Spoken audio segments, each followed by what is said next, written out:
눈 딱 감고 3년만. 옛날, 아주 먼 옛날, 금강산 어귀에 있는 한 마을에 홀어머니를 모시고 사는 돌이라는 아이가 있었어요. 나무꾼이었던 아버지는 돌이가 3살 때 호랑이에게 잡혀가서 세상을 떠났지요. 그래서 어머니가 이 집 저 집을 다니며 품팔이를 하였어요. 그렇게 돌이는 길러졌지요. 12살 때 그만 어머니가 몹쓸 병에 걸려 꼼짝없이 누워 지내는 신세가 되었어요. 도리는 집집마다 찾아다니며 동냥을 하여 얻은 밥과 반찬으로 어머니를 복냥했지요. 그러나 늘 양이 부족하여 배를 고른 날이 많았어요. 그러던 어느 날 도리가 어머니에게 말했어요. 어머니, 장부잣집 머슴으로 들어가겠습니다. 허락해 주세요. 안 된다. 어린 네가 머슴살이가 다 무엇이냐. 동냥을 하러 다니는 것도 안쓰러운데 남의 집에서 천도꾸러기로 업신여김을 당하는 꼴을 어찌 보란 말이냐. 어머니는 벌쩍 뛰며 반대했어요. 그러나 도리는 차분한 목소리로 말했지요. 어머니, 염려하지 마세요. 눈 딱 감고 3년만 머슴을 살면 손바닥만 하더라도 우리 땅이 생깁니다. 뒷산 비탈에 있는 버려진 땅을 세경으로 받기로 장부자 어른하고 철석같이 약속했거든요. 그리고 동양을 다니지 않아도 밥을 굶지 않게 되었으니 그게 어디예요? 어머니, 땅 한 평 없이 남의 농사만 거들어봤자 입에 풀칠하기도 힘들어요. 그럴 바엔 머슴살이가 나아요. 도리는 끈질기게 어머니를 설득했지요. 어머니는 할 수 없이 승낙하고 말았어요. 그리하여 도리는 머슴살이를 하러 떠나게 되었습니다. 장 부자 집은 고개 너머 마을에 있었어요. 도리는 고개를 넘어 장 부자 집으로 갔습니다. 그날 도리는 하루 종일 열심히 일하고 저녁 밥상을 받게 되었지요. 그런데 따뜻한 밥을 보자 어머니 생각이 났어요. 도리는 같이 일하는 할아버지에게 말했지요. 할아버지, 어머니에게 밥 한 그릇만 가져다 드리고 올게요. 그리고는 몰래 장 부자 집을 빠져나와 어머니가 계신 집을 향해 고갯길을 달리기 시작했습니다.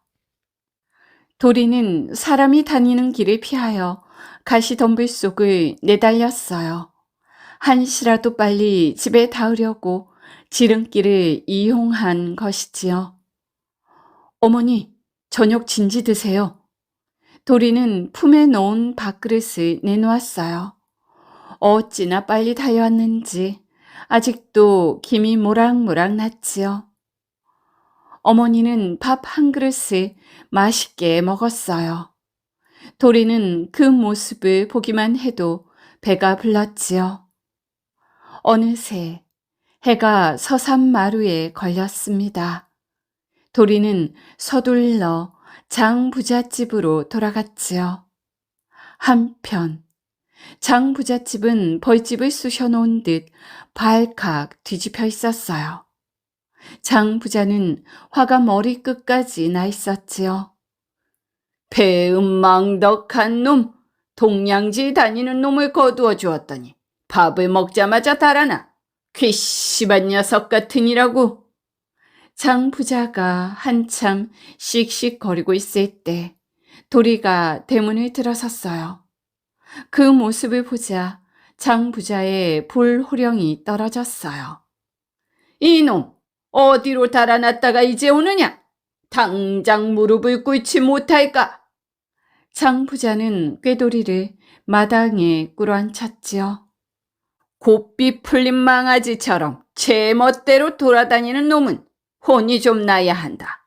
내일 아침까지 그 자리에 그대로 앉아있거라.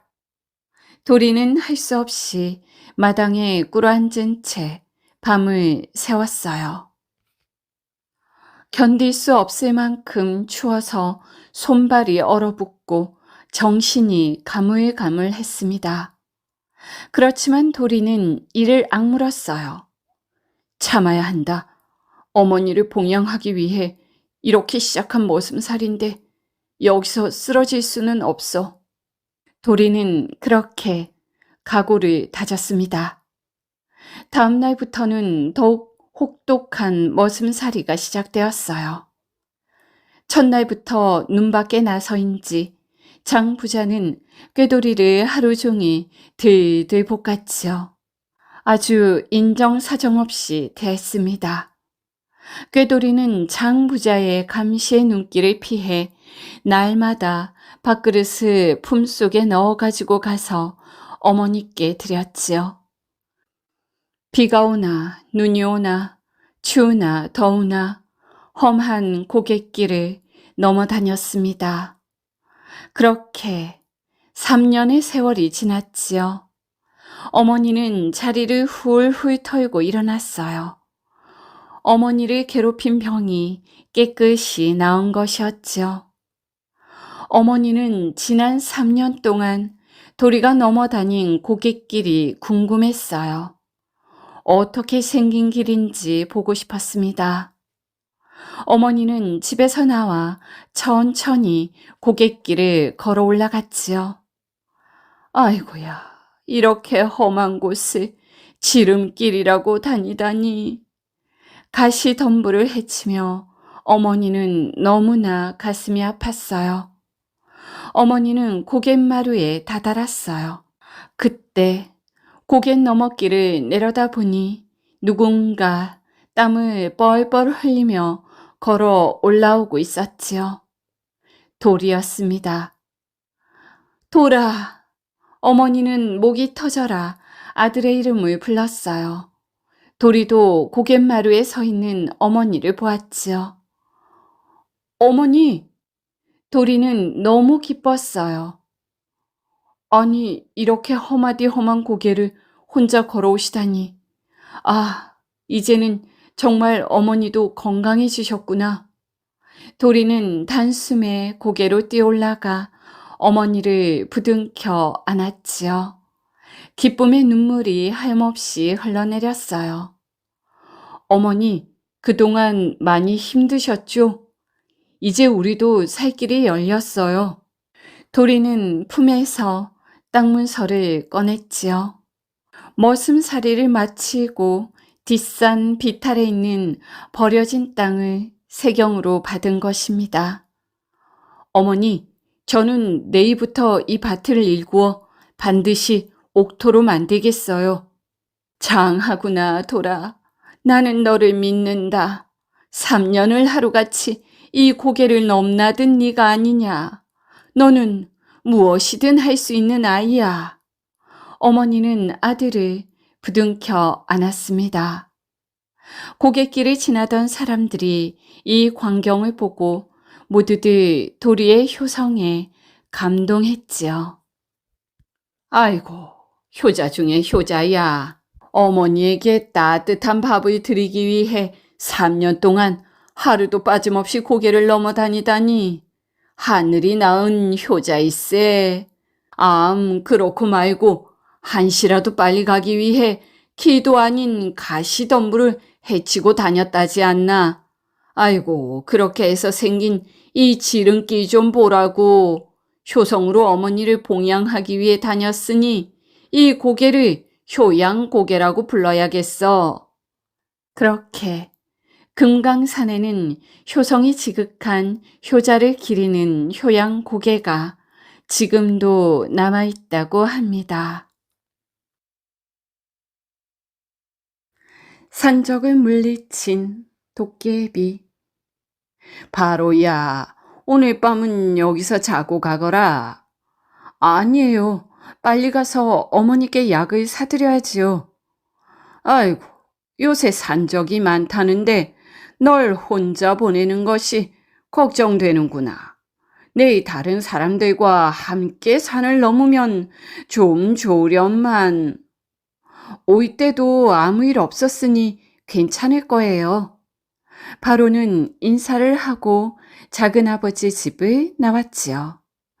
작은아버지는 바로의 뒷모습을 보며 말했어요. 아이고, 어린 것이 불쌍도 하지. 바로는 어머니와 단둘이 살고 있었지요.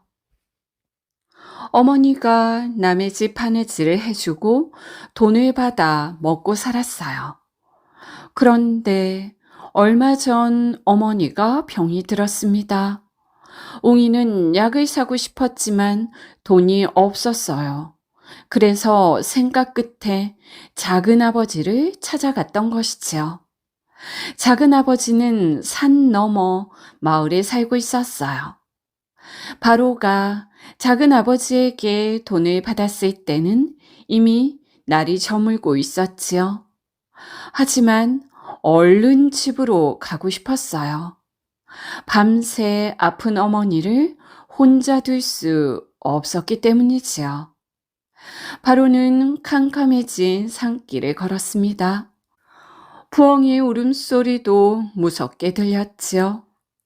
나무 뒤에서 귀신이 불쑥 튀어나올 것만 같았어요. 바로는 두리번 주위를 살폈지요. 아니야. 귀신 같은 건 없어. 없고 말고 산속에 사는 것 중 가장 무서운 건 산적이라고 했어. 설마 산적이 나 같은 어린아이를 죽이게 하겠어? 바로는 서당에서 배운 걸 큰 소리로 외웠어요.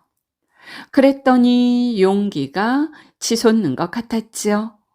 구름 뒤에 숨어있던 달도 빼꼼하고 나왔지요. 산속이 환해지는 것 같았습니다. 그런데 갑자기 나뭇잎 부딪히는 소리가 쓱, 쓱 요란하게 났습니다. 그때 야, 가진 거 다 내놔. 엄마야, 바로의 등에 섬뜩한 것이 닿았어요. 빨리빨리 내놓지 않고 뭘 해? 어느새 바로의 주위에는 아저씨들이 여러 명 서 있었지요. 아저씨들의 손에는 칼들이 번쩍번쩍 빛나고 있었어요. 바로는 다리에 힘이 쭉 빠졌지요. 아저씨, 제발 살려주세요. 그래, 살려줄 테니 가진 것 다 내놔라. 말로만 듣던 바로 그 산적을 만난 것이었어요. 산적은 돈도 뺐지만 사람을 죽이기도 하지요. 어떡하지? 산적을 만났으니 어떡해 난. 틀림없이 날 죽이려고 할 텐데. 하지만 이 돈은 절대 줄 수 없어. 전 가진 게 아무것도 없어요. 저 같은 어린아이가 가진 게 어디 있겠어요. 바로는 몸에서 땀이 줄줄 피오듯 흘렀지요. 그래? 정말 가진 게 하나도 없어? 예. 정말이에요. 친구 집에서 늦게까지 놀다가 지금이야 집에 가는 거예요. 그러자 산적들은 저희들끼리 수군수군 이야기를 했어요. 어쩌지? 가진 게 없다는데? 어이구 참. 당장 돈이 없으면 우리는 내일부터 굶어야 해. 산적이 바로에게 칼을 들이대며 물었지요. 돈을 가지고 있으면 말이야, 당장 널 죽여버릴 수도 있어. 그러니까 좋은 말 할 때 내놔. 아, 아, 아니, 전 정말 돈 같은 건 없어요. 야, 찾아봐. 그러자 산적들이 바로의 옷을 뒤졌어요. 이것 돈 아니야? 너는 이게 뭐라고 생각하냐? 이놈 봐라, 거짓말을 해. 이 녀석을 나무에 묶어.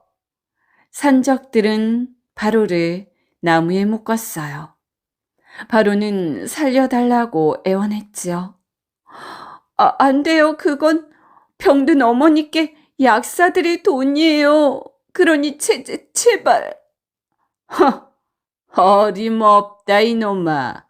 산적들은 바로를 어떻게 죽일지 의논하기 시작했죠. 바로는 살려주세요. 사람 살려주세요. 도와주세요. 하고 소리를 질렀어요. 하지만 깊은 산속이라 듣는 사람이 없는 것 같았어요. 하늘의 달만 물끄러미 바로를 내려다보고 있었지요. 어라? 이게 무슨 소리야?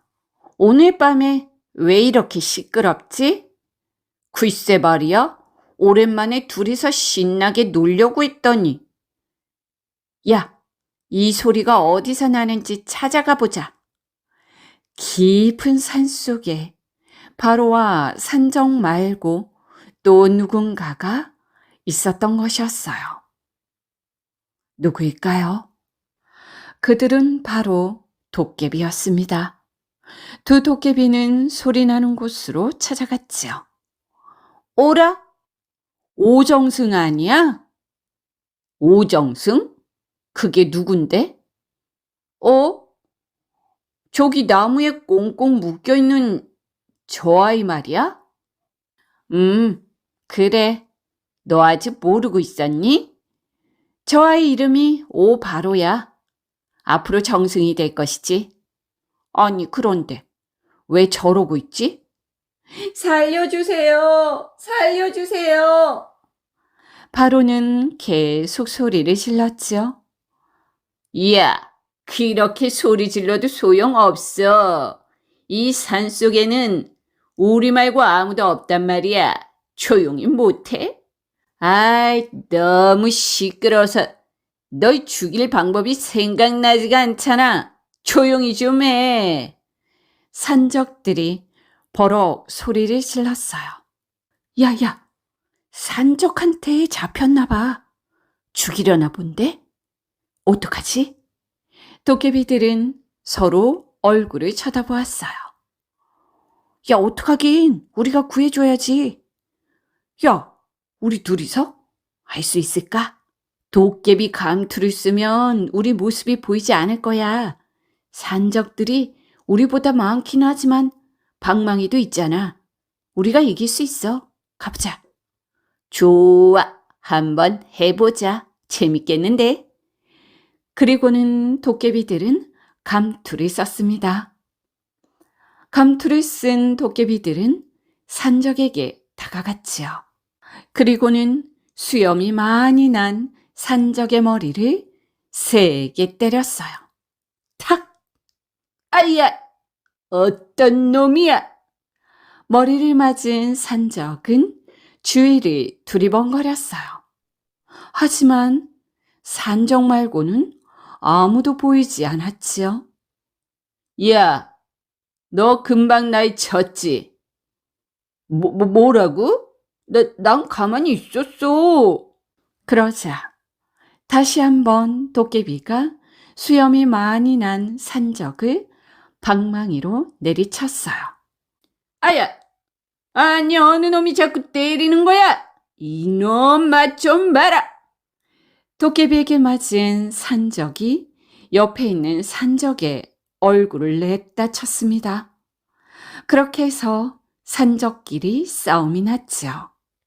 서로 주먹질을 하고 발기질을 하고 내동댕이 치고 머리채를 잡아채고 난리가 났습니다. 감투를 쓴 도깨비들도 방망이로 산적들을 마구 때렸지요. 바로가 보기에는 산적들이 저희들끼리 싸우는 것 같았습니다. 아이고야, 이럴 때 빨리 도망가야 하는데. 바로는 줄을 풀려고 몸을 베베 비틀었어요.